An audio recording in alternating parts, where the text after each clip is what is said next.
한한존자에게 이어서 보겠습니다.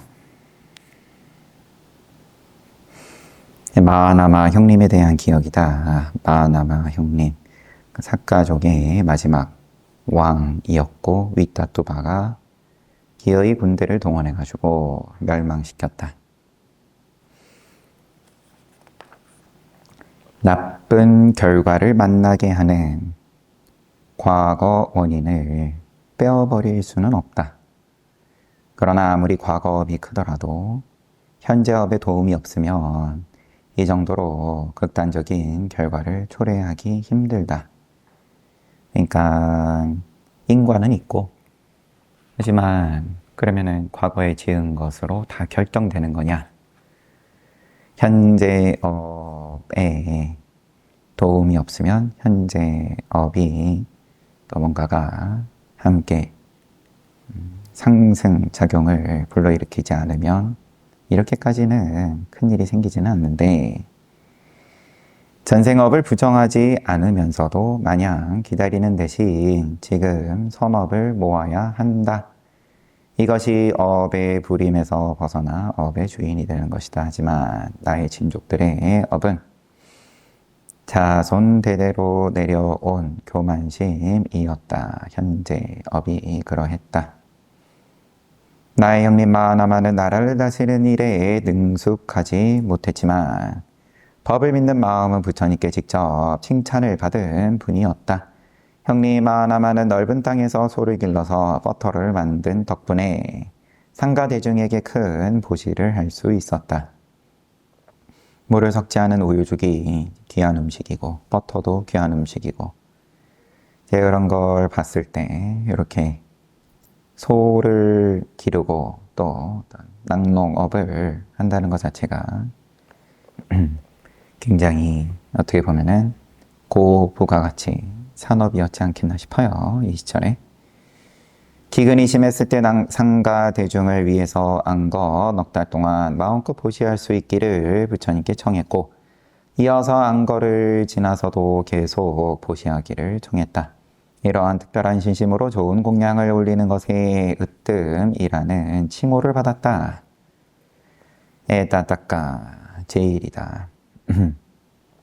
좋은 공양 올림의 제일이다.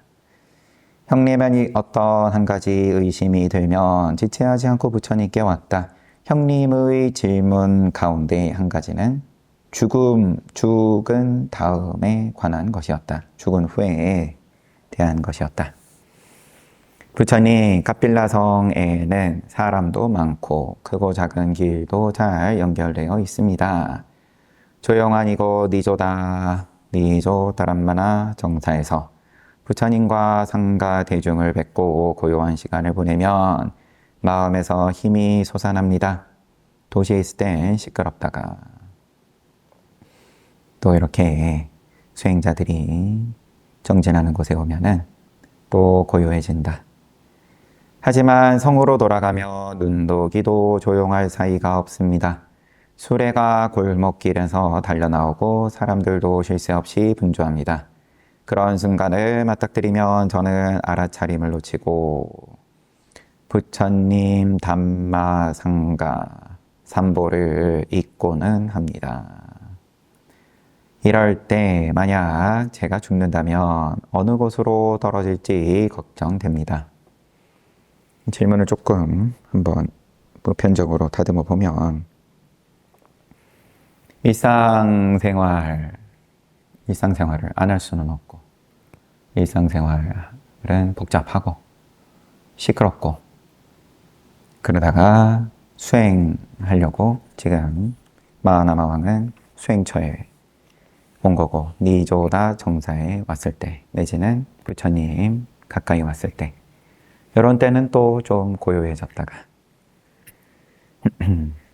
그렇지만 고요한 것 같은데 또 다시 마을로 가면은 또 시끄럽고, 그러면은 수행을 내가 똑바로 한 거냐 안 한 거냐, 이것도 의구심이 들고, 내지는 이제 죽으면은 그러면은 내 수행은 어디 간 거냐, 죽었을 때 내가 이거 챙겨 먹을 수 있는 거냐, 가져가는 거냐.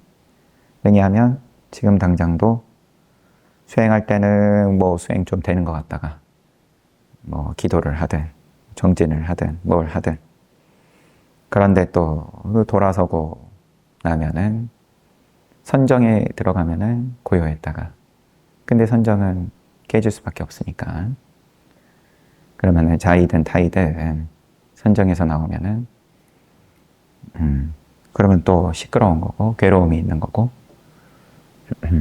그러면은 더 짜증나는 거고 오히려 선정을 몰랐을 때에 비해서 이 고요함을 내가 계속 유지하면 좋겠는데 그러지를 못한다. 뭐가 와서 자꾸 방해를 해도 하고 일가친척과 다 던지고 아예 그러면 산에 들어가지도 못하는 상황이고 어떻게 해야 되냐? 이런 질문은 굉장히 흔하죠.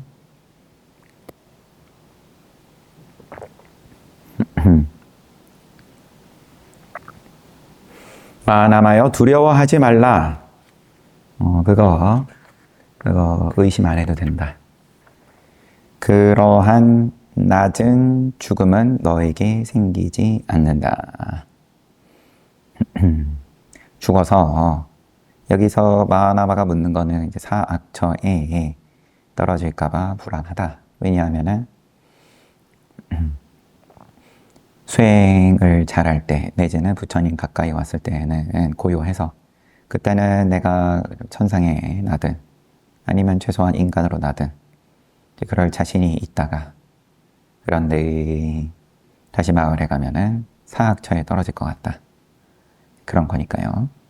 그러한 낮은 죽음은 너에게 생기지 않는다. 너의 죽음은 반드시 높고 높을 것이다. 삼보를 깊이 믿고 계율이 깨끗한 성스러운 제자는 닛바나에 기운다. 비유를 들어 동쪽으로 기울어진 나무가 뿌리가 잘릴 때 어느 쪽으로 넘어지겠는가? 동쪽으로 넘어집니다. 부처님. 그렇다. 이와 같이 소따빤나의 공덕 네 가지가 부족한 성스러운 제자는 닛바나에 기울어 있기 때문에 죽더라도 닛바나를 향한다. 수다원과 앞에서 지금 마하나마가 아나함과라고 나온 건 아니었죠. 제가 잠깐 헷갈려서. 어쨌든 지금 뭐 얘기되는 건 수다원과니까 그리고 수다원과니까 이러한 의구심이 여전히 남아있는 걸 테고요. 내가 공부한 게 맞냐? 그냥 한마디로 하면 공부가 어디 갔냐? 고요할 때는 있는 것 같다가 다시 갈등하고 시끄럽고 또 아니면 괴롭고 아니면 죽음에 임박하면 또 뭐 여튼 두렵고 무섭고 화나고 등등 이제 괴로움이 있으니까 그러면 내 공부는 어디 갔냐 도대체? 거기에 대해서 부처님께서 그거는 두려워하지 말라. 삼보를 깊이 믿고 계율이 깨끗한 성스러운 제자는 닛바나에 기운다. 당장 닛바나가 아닐지언정 열반이 아니더라도 글로 기울었다. 걱정하지 말아라. 믿어라 좀.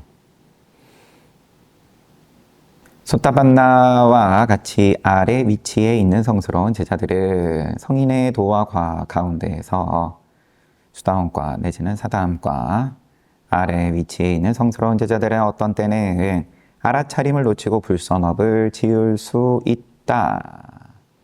그러나 그들은 직접 닛바나의 높은 법을 체험했기 때문에 종족 전체가 죽어야 하는 처지에 직면했을 때 죽음을 직면했을 때 잊고 있던 닛바나의 법으로 기울 것이다.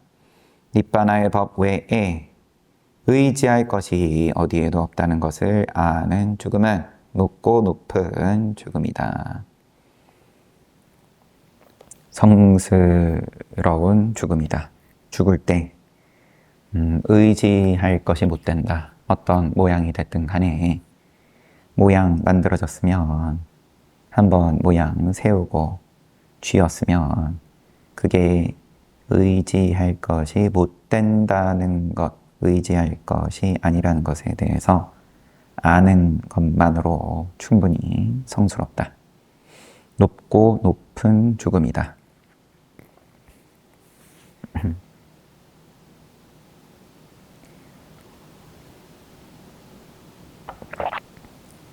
끊이지 않는 전쟁.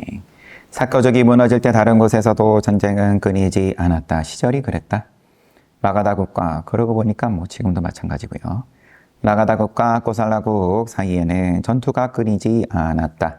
고살라 대왕은 자신의 아직 이제 찬탈당하기 전의 얘기죠. 그러면 고살라 바세나디 대왕은 자신의 누이 위대이 왕비와 빈비사라 대왕이 결혼할 때 황금 10만 금의 세금이 나오는 까시 마을을 선물로 줬다.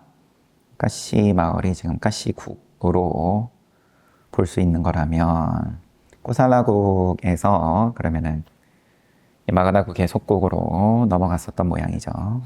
비단으로 유명한 까시국. 시간이 흘러서 아자타사타가 빈비사라 대왕을 죽이고 이에 충격을 받은 위대의 왕비도 세상을 떠나자 고살라 대왕은 주장했다.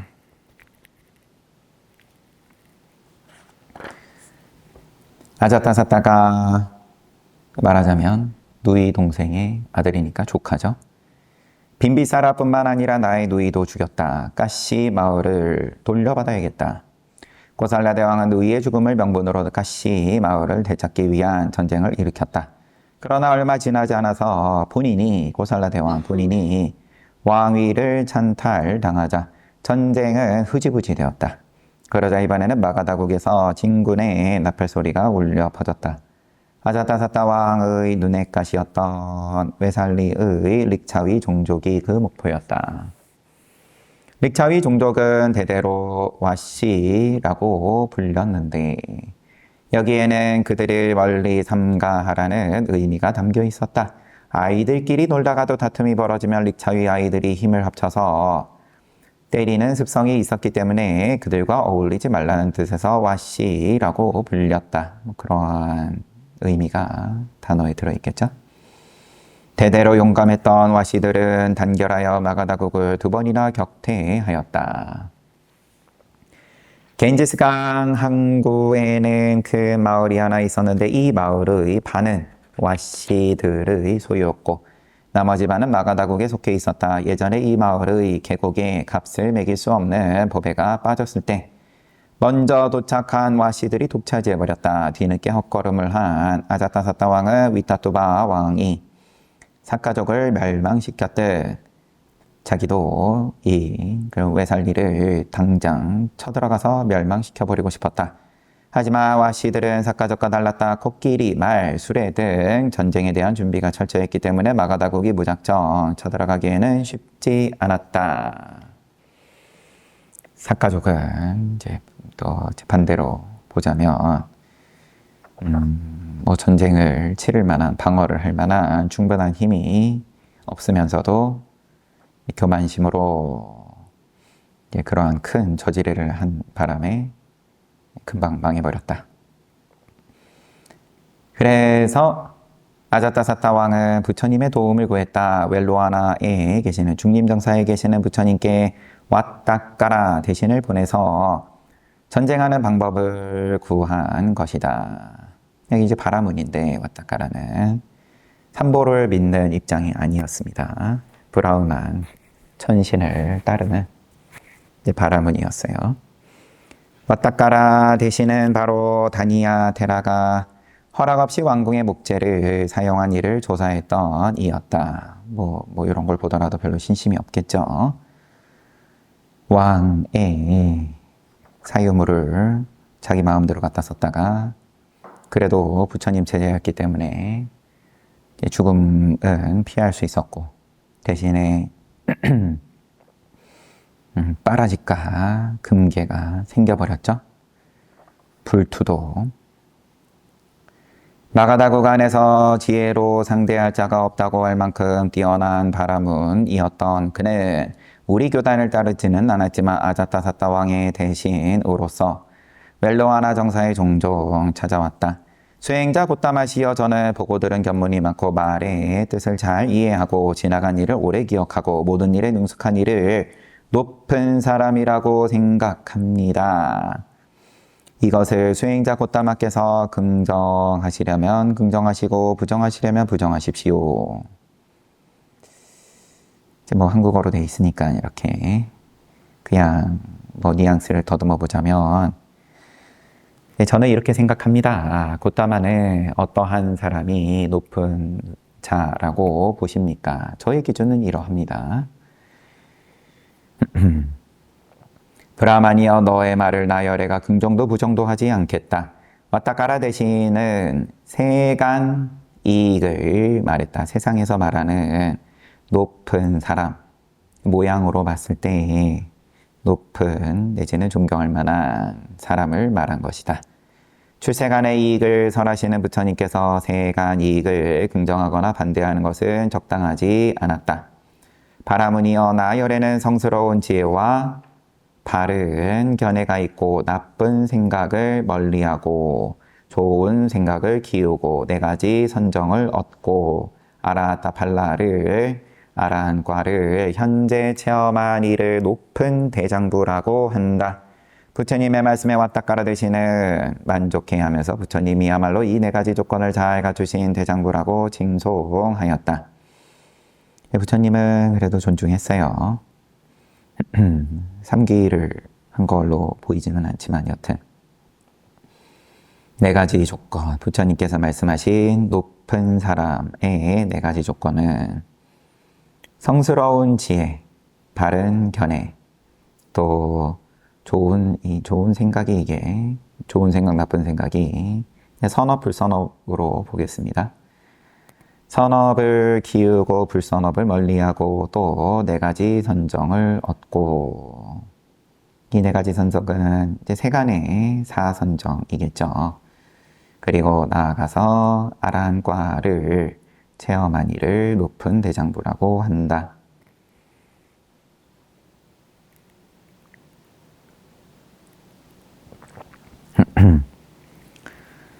이번에 그를 다시 만난 곳은 라자카하 인근 기사콕다산 위에서였다. 기사콕다산 데워놨다가 바위 굴려가지고 부처님을 죽이려고 했던 기사콕다산 위에서였다. 호위병사들과 수레를 산 아래 두고 혼자오 와타카라 되시는 부처님께 수행자 곧다마시여 마가다국의 주인 아자타사타 대왕께서 수행자 곧다마의 두 발을 예배드리고 편안한지 여쭈었습니다. 마가다국의 왕궁 회의에서는 와씨들을 처부수는 것에 관해 토론합니다. 이번에 부처님께서 이 일에 관해 특별히 여쭈기를 위해서 왔습니다. 부처님께서 좀 조언을 해 주십시오. 전쟁 기술이 뛰어나고 잘 조직된 와씨들을 무너뜨릴 수 있는 방법이 마땅하지 않자 부처님께 도움을 구하는 것이었지만 부처님의 가르침 어디에도 다른 이를 괴롭히거나 죽이는 것은 들어있지 않았다. 그렇다고 전쟁을 절대로 하지 말라고 말리더라도 아자타사타 왕이 그 말을 들을 것인가? 아난다여 와씨들은 나라를 다스리는 일로 자주 모임을 가진다고 들어본 적이 있는가? 부처님께서는 와타카라 대신에게 말씀하는 대신에 나에게 질문을 하셨다. 예, 들어보았습니다. 긍정하고. 아난다야 와씨들은 전에 행하지 않던 세금을 거두거나 내지는 새로운 처벌을 내리지 않고 전통에 따라 결정한다고 들어본 적이 있는가? 예, 들어보았습니다, 부처님. 이제 7가지가 나라가 번창하는, 지도자가 번창하는 7가지를 부처님께서 보여주신 건데, 첫 번째는 자주 모임을 갖냐? 그리고 그 모임에서 결정된 대로 행하냐? 그리고 그러한 결정이 전에 없던 걸 새로 만들거나, 전에 있던 거를 없애거나, 이제 그러지 않냐? 전통대로 하냐? 아난다야 와씨들은 나이 많은 어른을 존경하고 어른의 말을 잘 따른다고 들어본 적이 있는가? 예, 들어보았습니다, 부처님. 아난다야 와씨들은 힘이 센 자들이 억지로 여자를 빼서 가지 않는다고 들어본 적이 있는가? 예, 들어보았습니다, 부처님.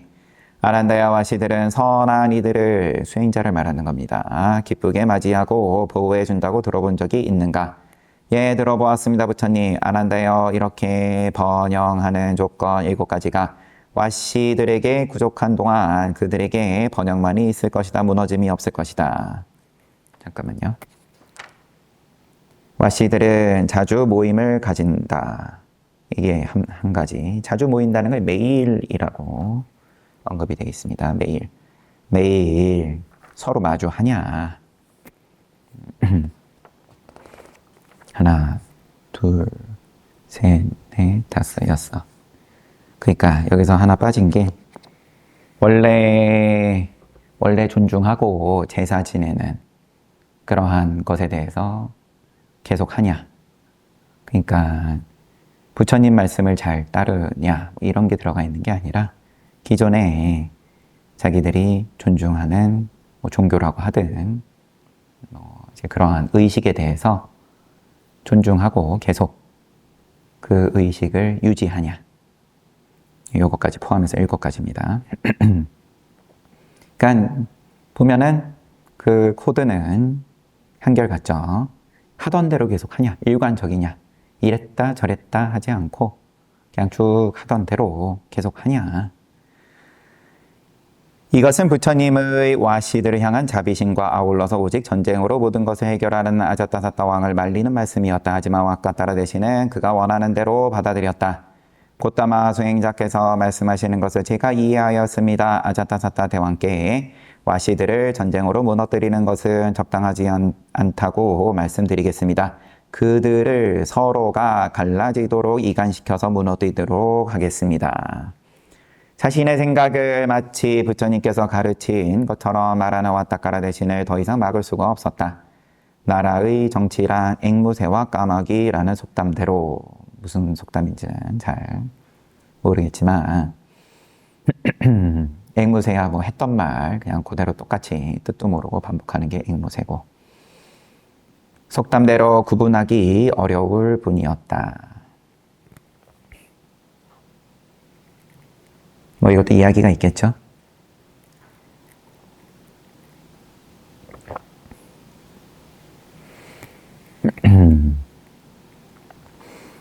그래서 여기에 또 이제 붙어 있는 주석으로는 이게 부처님께서 3개월의 시간을 벌어주었다. 3개월. 원래 멸망할 인연이었는데 바로 쳐들어가면 쳐들어가는 대로, 물론 아자타사타도 피해가 그만큼 작지 않았을 텐데 여하튼 그런데 지금 바로 쳐들어가지 않고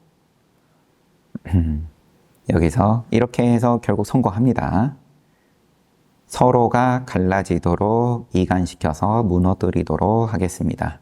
요거를 실제로 행하고 성공을 해요. 그래서 그만큼 시간을 벌어주고 그만큼 또 선업을 짓고 부처님의 가르침을 따라서 이제 그러한 시간을 벌어줌으로써 다음 생에, 이어지는 생에 좀 더 이제 좋은 데 가게끔 그러한 의도로서 부처님께서 와씨들을 향한 자비심은 이제 그러한 내용이 들어있는 거죠. 부처님께서 돌아가신 다음에 그 다음에 멸망합니다. 빠딸리 국경 도시 와씨들의 7가지 공덕 조건은 크고 작은 책임을 맡은 모든 이들을 위한 가르침이었다. 예, 나라의 일뿐만 아니라 뭔가 책임을 맡은 일에서는 다 해당하는 번영하는 조건 7가지이다. 나라를 다스리는 왕에서부터 작은 마을을 다스리는 이들까지 이 공덕을 갖추는 것이 중요하다. 그래서 7가지 조건을 지도자가 번영하는 법이라고 부른다. 여기에 이어서 수행자의 번영하는 법도 말씀하셨다. 지계, 선정, 지혜가 바로 수행자의 번영하는 법이다. 우리 교단의 기본 골육을 이루는 큰 법을 부처님께서는 거듭 설하셨다. 라자카하 주변 모든 대중들에게 설하신다. 안발라띠카 동산으로 가신 후에도 개정해를 기본으로 설하셨다. 그곳에서 다시 날란다로 가셨다. 옥발리 장자 등 열반경에 있는 부처님 이제 마지막 경로를 쭉 얘기하는 겁니다. 옥발리 장자 등 여러 제자들의 공양을 받고 빠와리카 장자의 랑고동산에 있는 정사에서 한동안 지냈다. 그곳에서 다시 빠딸리 마을로 여행을 계속하였다. 빠딸리 마을은 겐지스강 남쪽으로 아자타사타 왕이 다스리는 마가다국의 북쪽 지역이었다. 계속 북쪽으로 올라가십니다. 빠딸리 마을의 공동으로 사용하는 집에서 부처님께서 오 신남 신녀들이여 계가 무너진 이는 함부로 지내기 때문에 많은 재산을 잃는다. 계가 무너진 이는 나쁜 소문이 멀리 퍼진다. 부와 명예 다 양쪽으로 잃어버린다. 계가 무너진 이는 많은 대중 가운데 갔을 때 마음이 편하지 않아서 얼굴을 당당하게 들지 못한다.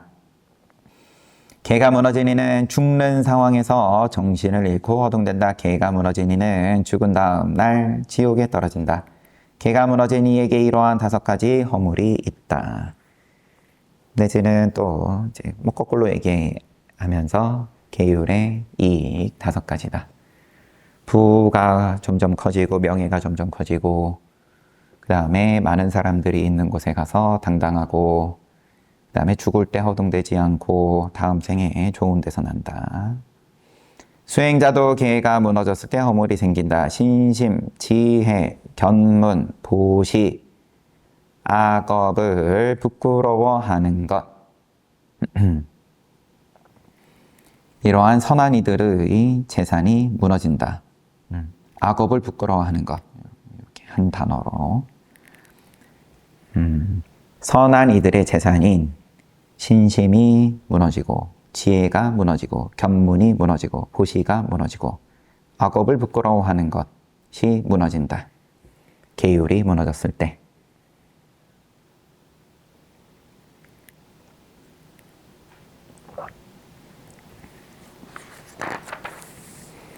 거울법문.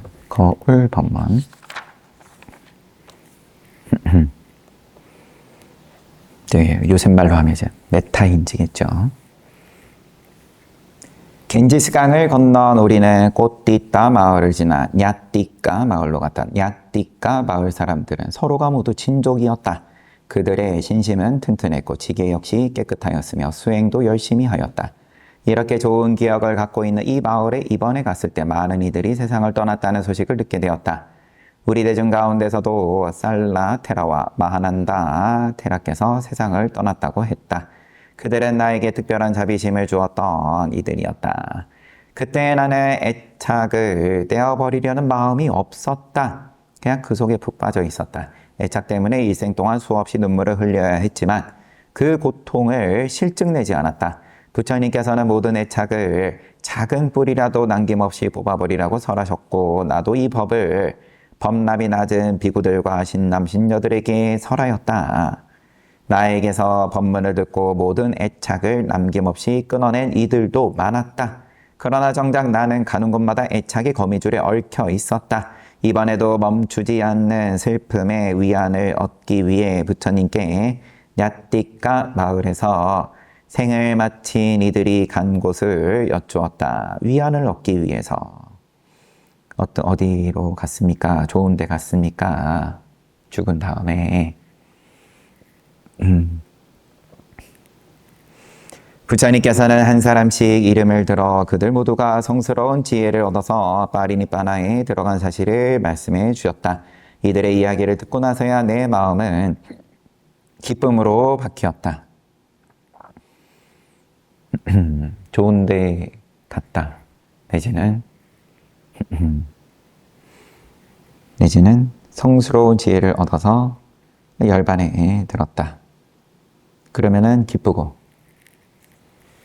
좋은 데 못 갔습니다. 내지는 뭐 좀 아쉽습니다. 어떠한 불선업 때문에 그 과보로 그 과보를 받아야 하는 입장으로 갔습니다. 그러면은 안 기쁘고 슬프고 그랬겠죠. 안한존자가.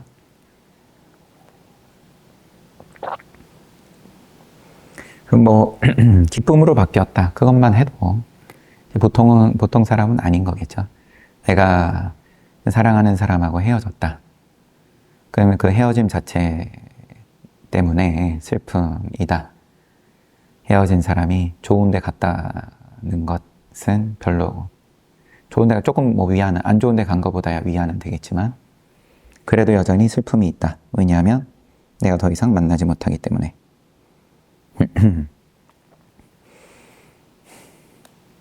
슬픔으로 바뀌었다. 아난다여, 누군가 죽었을 때마다 그 사람이 간 곳을 묻는 것은 좋은 일이 아니다. 신통을 구하는 건데, 내가 직접 신통으로 인과를 본 다음에 만족하는 거랑, 내지는 직접 보지 못하더라도 그럼 신통 있는 사람한테 물어서, 아 그래 그럼 좋은 데 갔네, 위안을 얻는다, 내지는 기쁘다.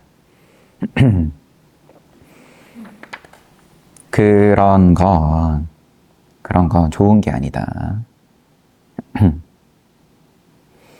그래서 너희를 위해서 거울 담마를 주겠다. 담마의 거울에 드러나는 모습을 스스로 보고 자신의 상태를 결정할 수 있을 때, 스스로 악처의 문을 닫은 소따빤나가 되었다고 할 수 있다.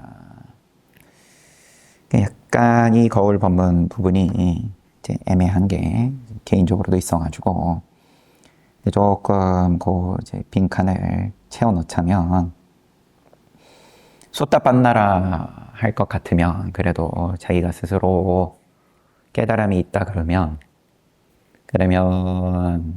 죽은 사람이 죽었다, 슬픔이 있다, 소따빤나는 그래도 슬픔이 있을 수 있다.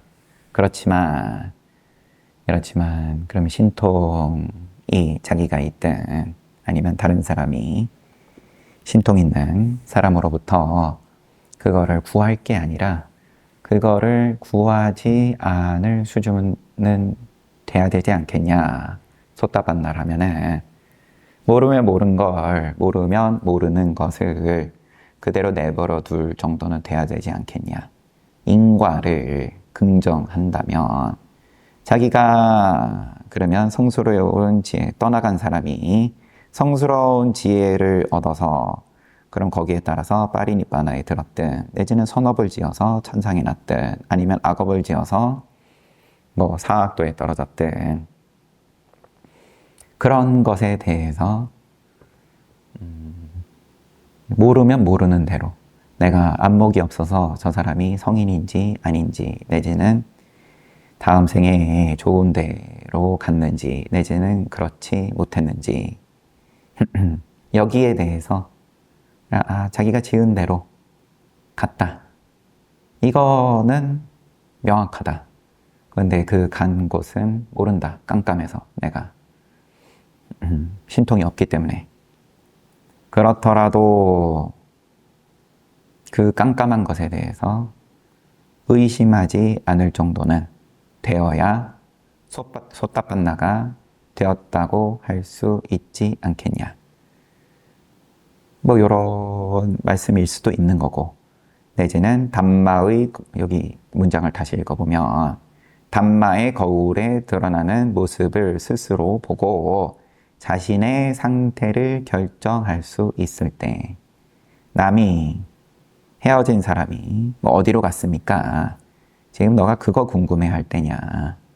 스스로의 모습을 보고 자신의 상태를, 그러면 파리니빠나로 가든 천상으로 가든 사악처로 가든 자신의 상태를 결정할 수 있을 때 스스로 악처의 문을 닫은 소따빤나가 되었다고 할 수 있다.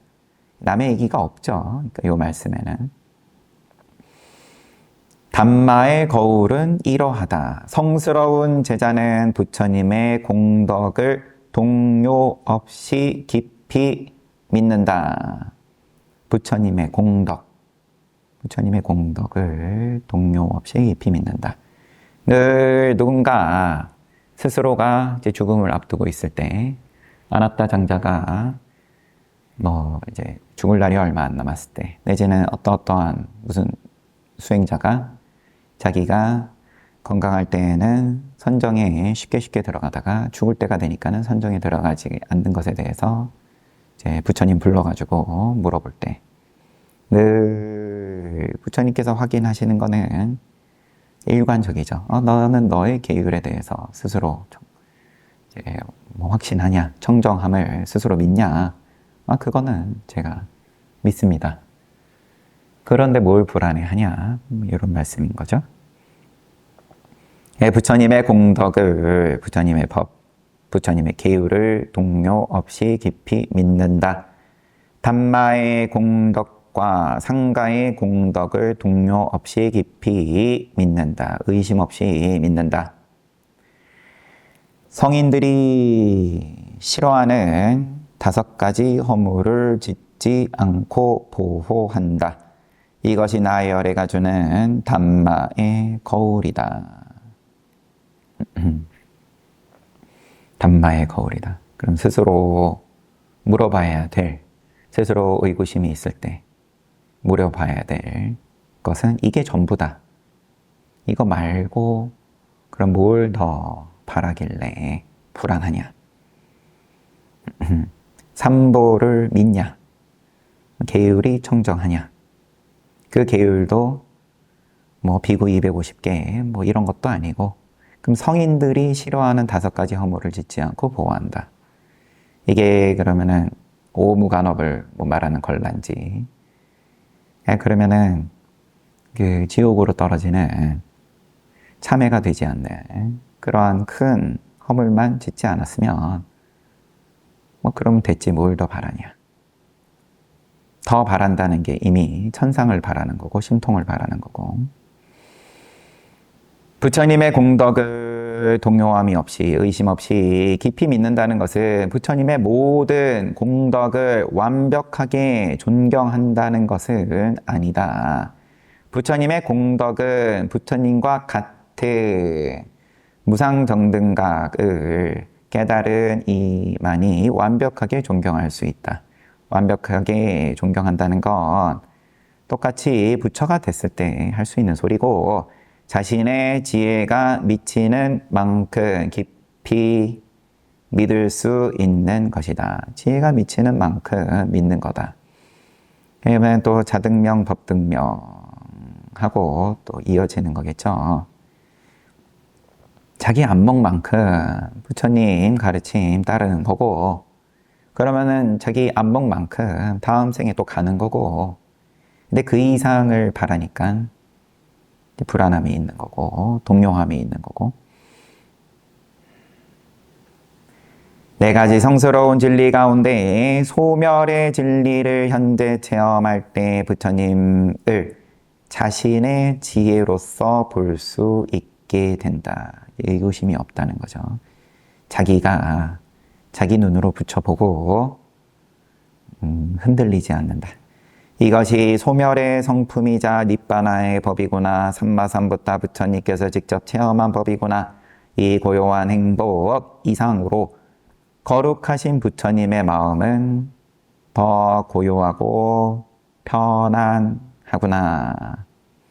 이렇게 자신의 지혜로 보는 것이 부처님의 공덕을 존경하는 것이다. 모양 없음을 깨달아 봐야, 깨달아 봤을 때에야 존경을 얘기할 수 있고,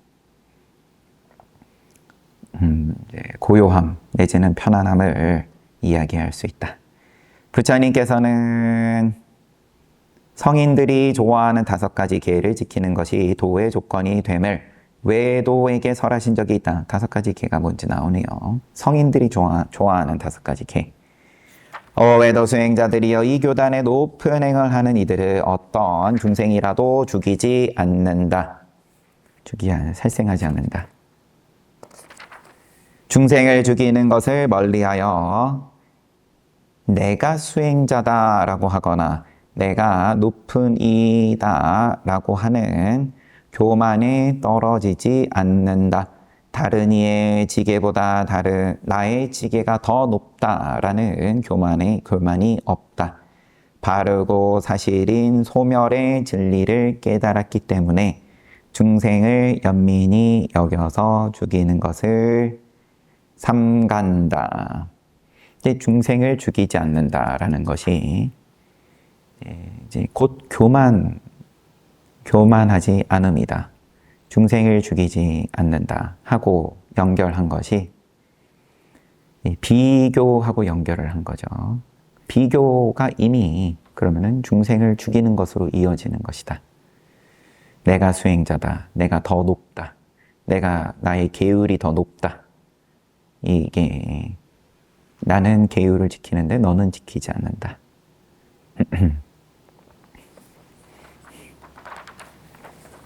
비교다, 비교. 비교.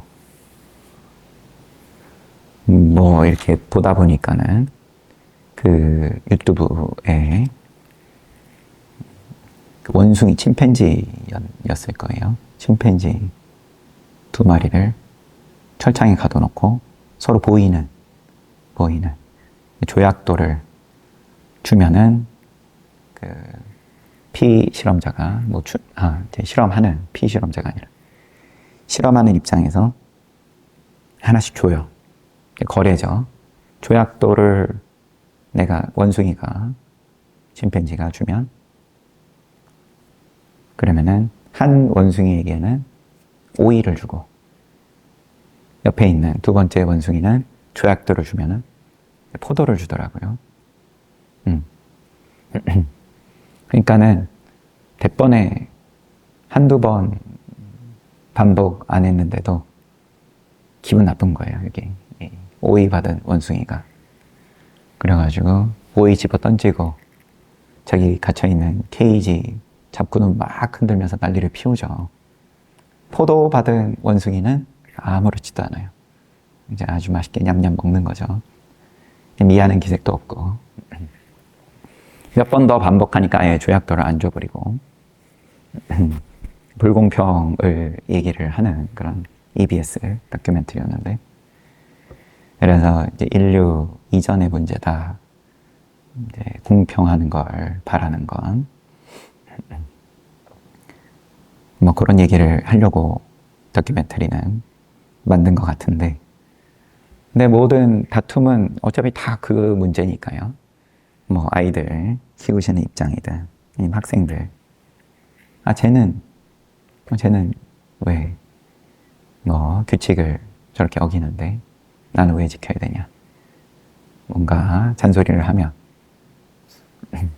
대번에 비교잖아요. 쟤는 이게 나른이의 지게. 그러면 규칙이니까 계율이 다 나는 더 잘 지킨다. 다른 구성원보다 나는 더 잘 지킨다. 이게 교만이다. 그런데 이러한 얘기를 하는 데 있어서 어떤 중생도 이 교단의 높은 행을 하는 이들은 어떤 중생이라도 죽이지 않는다. 죽이지 않는다. 그 살생을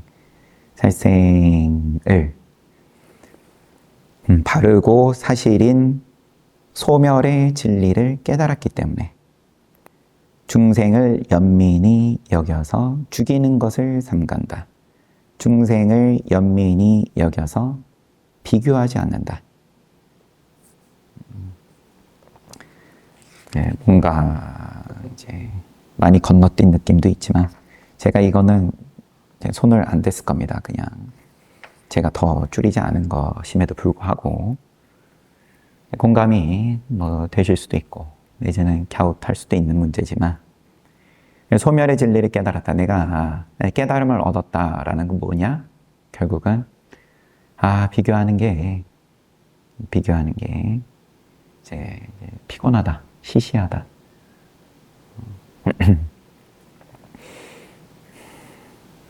비교를 하고 시비를 하고 계산기가 팽팽팽 돌아가고 오온인 건데, 이게 이제 이러한 것이 시들해진다. 이제 그러한 연민이다, 연민. 뭔가 불쌍한 마음을 내가 일으키고 불쌍한 마음과 공평 불공평 하는 요 시비의 마음을 싸움을 붙여서가 아니라 모양을 모양으로 덮겠다. 이거는 이제 세상의 도덕과 윤리인 거고, 일체의 모양에 대해서 이제 좀 편안해진다, 시들해진다, 흐릿해진다. 소따빤나에 오른 이는 계를 지킬 때 내가 소따빤나임으로 삼간다. 나는 깨달았으니까 이런 거는 안 한다. 라는 집착이 없다. 계를 무너뜨리면 아파해야 할 중생들을 불쌍히 여길 뿐이다. 부처님께서는 아띠반다카푸타 촌장에게 악처에 떨어진다는 사견을 집착해서 잡고 있으면 이로 인해서 틀림없이 악처에 떨어질 것이라고 앞서서 설하셨다. 아띠반다카푸타 촌장에게, 외도에게 우리는 원죄가 있기 때문에 과거업을 지니고 있기 때문에 이것을 빼어버려야 된다. 빼어버리는 방법은 고행이다. 스스로를 괴롭히는 거다. 이러한 대표적인 외도의 가르침을 붙잡고 있던 촌장한테 뭐가 됐든 간에 붙잡고 있는 그것 때문에 업을 계속 짓게 된다. 업을 지으면은 당연히 괴로움이 예약되는 거다. 악처에 떨어진다. 이와 마찬가지로 소따빤나에 오르면 무엇을 하든 악처에 떨어지지 않는다는 것도 사견이다. 왜냐하면 이것도 모양을 만든 거니까. 붙잡고 있는 거니까. 땡땡이다. 그게 맞는 말이든 틀린 말이든 붙잡으면 사견이다. 괴로움을 예약한다. 소따빤나에 오르니가 악처에 떨어지지 않는 것은 나라는 집착이 없어서 내가 소따빤나에 올랐다. 뭐 등등 이러한 게 붙지를 않아서 세우지를 않아서 나쁜 업을 짓지 않기 때문에 여기서 말하는 나쁜 업은 괴로움이 따를 수밖에 없는 모양을 짓지 않기 때문에 악처의 문이 닫힌 것이다. 자연스럽게 이 모양을 만들고 그러면 또 그 모양은 무너지게 되어 있고 모양을 만들고 하는 그 원동력이 점점 사라지기 때문에 시들해지기 때문에 뭐 관성은 남아있어서 아니면 인연 따라서 한 방에 아라한과에 올랐다. 오터라고 할 것조차 없다. 뭐 그런 인연은 인연대로 있는 거고 하지만 관성이 남아있더라도 경우 따라서는 또 업을 좀 지을 수는 있더라도 하지만 그게 오래가지를 못한다. 금방금방 들통난다. 이렇게 나를 집착하지 않는 성스러운 지혜를 잘 간수하는 것이 곧 지계다. 지계 1번, 2번, 3번 지키고 오늘 이 계율은 한 번 어겼고 요 계율은 잘 지켰고 요런 모양으로 간수를 하고 자기만 가지고 얘기를 해도 그럴 판에 쟤는 왜 저거를 지키지를 못하고 요런 지계 말고 그냥 애초에 이제 살생을 하지 않는 지계, 시비하지 않는 지계, 비교하지 않는 지계가 아리야 성인들이 좋아하고 존경하는 지계이다. 거울 법문을 이야기를 이제 이렇게 하셨어요. 성인들이 좋아하는 지계는 뭐냐? 살생을 안 하는 거다. 그런데 그 살생이라 하면 비교를 안 하는 지계다. 성인들이 좋아하는 지계는. 그게 또한 거울 법문이다.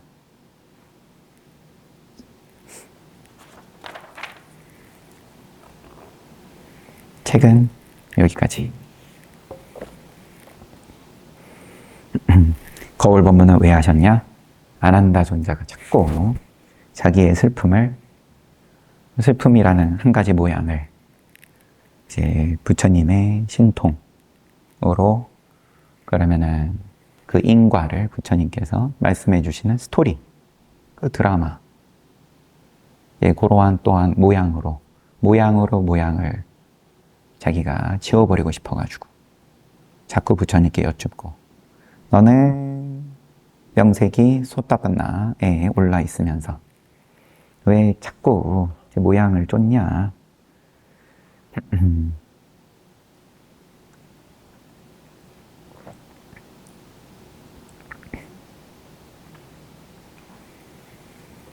너가 지켜야 될 지게는 이제 모양을 이미 만들어진 모양을 슬픔 뭐 그거를 이미 만들어진 걸 그거를 왜 또 다른 모양 만들어가지고 또 자꾸 없애려고 그러냐? 다른 수행 잘하는 다른 비구들은 그러면은 너만큼 슬퍼하지 않는다. 안한존자 입장에서 나만큼 슬픔이 없다. 뭐 그거는 뭐 그렇고 당장 나는 슬픔이다, 분노다 뭐 일어났는데 뭐 어쩔 수 없는 거고 그거는 일으켰는데 그렇지만 그러면은 어떻게 할 거냐? 이제 그때의 나의 자세는 뭐냐? 이미 일어났다. 그럼 과거 찰나 전이더라도 과거에 일어난 건데 왜 과거업을 붙잡고 부처님 지워주세요 이런 거니까 지금 그러면 어떻게 할 거냐 뭐 그런 말씀을 하신 겁니다. 자꾸 같은 얘기 반복이라 여기까지 하고 공양 잘 하십시오.